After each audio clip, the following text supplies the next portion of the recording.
Ada seorang anak perempuan datang kepada ayahnya, di mana anak perempuan itu mengadu kepada ayahnya yang dia mengalami masalah. Di mana masalah anak perempuan ni, dia mengadu kepada ayahnya yang dia mengalami masalah yang dia pun tidak tahu macam mana mau diceritakan. Setiap satu masalah settle, timbul pula masalah yang besar.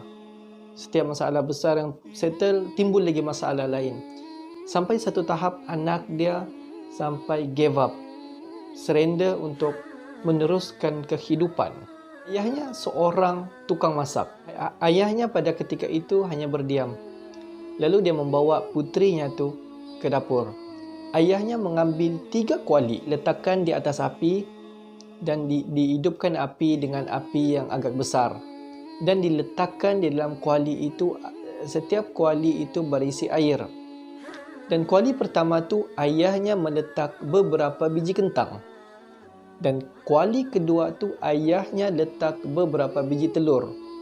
Dan kuali ketiga tu ayahnya meletak beberapa biji kopi.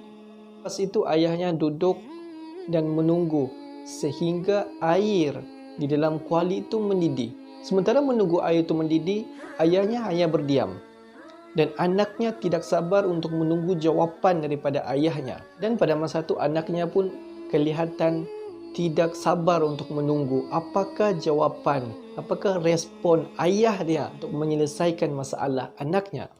Setelah 20 minit berlalu, air pun mendidih. Ketika 3 kuali itu airnya pun telah pun mendidih dan ayahnya mematikan api ketiga-tiga kuali tersebut.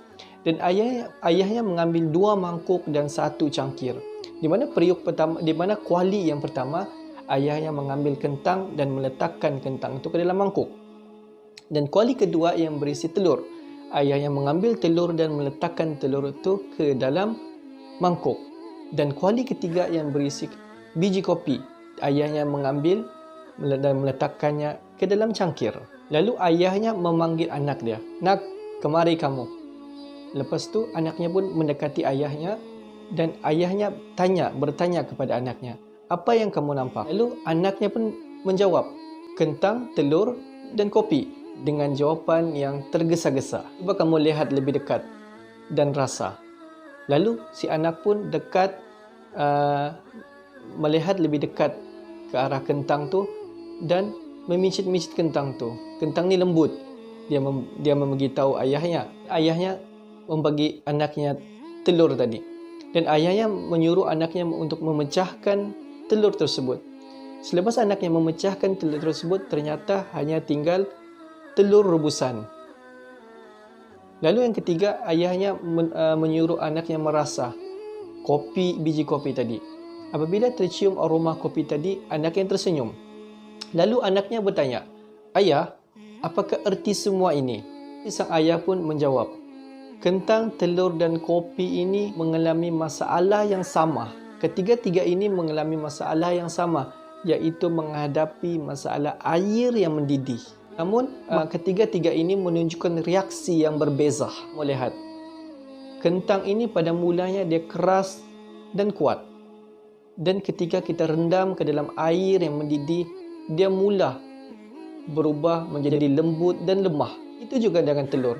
Telur dia bersifat repuh, kulitnya yang sangat nipis dan dalamnya mempunyai cecair. Dan apabila kita rendam ke dalam air panas, dia akan berubah menjadi keras. Dan kopi unik sedikit.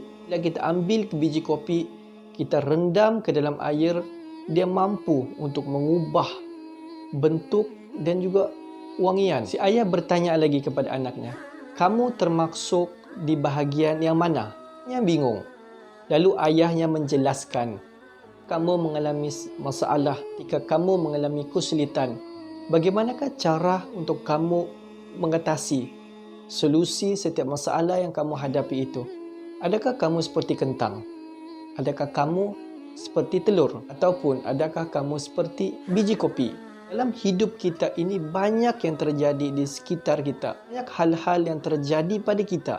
Tapi pada satu hal yang sangat penting pada kita adalah apakah yang terjadi sebenarnya di dalam diri kita. Bagaimana kekuatan kita untuk kita menghadapi masalah kita. Adakah kita menghadapi masalah di awal permulaan kita sudah mengalah, ataupun di pertengahan permasalahan kita settle, kita sudah surrender dengan masalah, ataupun kita hadapi masalah itu dengan tenang dan sabar, dan kita hadapi sehingga selesai masalah itu. Pada ketika itu si anak pun tersenyum. Jadi apa pengajaran yang kita dapat daripada cerita ini? Masalah dan dugaan. Tidak kiralah dugaan itu besar ataupun kecil, sejauh mana kekuatan diri kita untuk kita menghadapi masalah itu, mana kesebaran kita untuk kita menghadapi setiap dugaan, setiap cabaran yang kita hadapi dari hari demi sehari. Adakah kita mudah untuk kita putus asa? Adakah mudah untuk kita surrender di permulaan perjalanan kehidupan kita? Mari kita berbalik kepada ayat Al-Quran dalam surah Al-Baqarah ayat 153, di mana Allah berfirman, orang-orang beriman, mintalah pertolongan, yakni Allah, dengan sabar dan solat. Sesungguhnya Allah beserta dengan orang yang sabar. Jadi jelas-jelas di sini, setiap masalah kalau kita hadapi dengan sabar dan tenang, dan kita solat untuk kita memohon bantuan kepada Allah, Allah akan beserta, akan bersama-sama dengan kita untuk selesaikan setiap masalah. Walaupun masalah itu besar macam mana sekalipun, insya-Allah Allah akan bersama-sama dengan kita untuk selesaikan masalah itu. Yang penting kita sabar dan solat. Semoga kita dipermudahkan segala urusan dan dipermudahkan segala dugaan yang kita hadapi. Walaupun pada kali ini kita dikejutkan dengan wabak COVID-19, dikejutkan lagi dengan PKP. Banyak masalah yang kita hadapi yang orang lain tidak tahu. Apa yang penting kita teruskan kehidupan seperti biasa, kita bersabar dan kita mohon bantuan kepada Allah Subhanahu Wa Taala.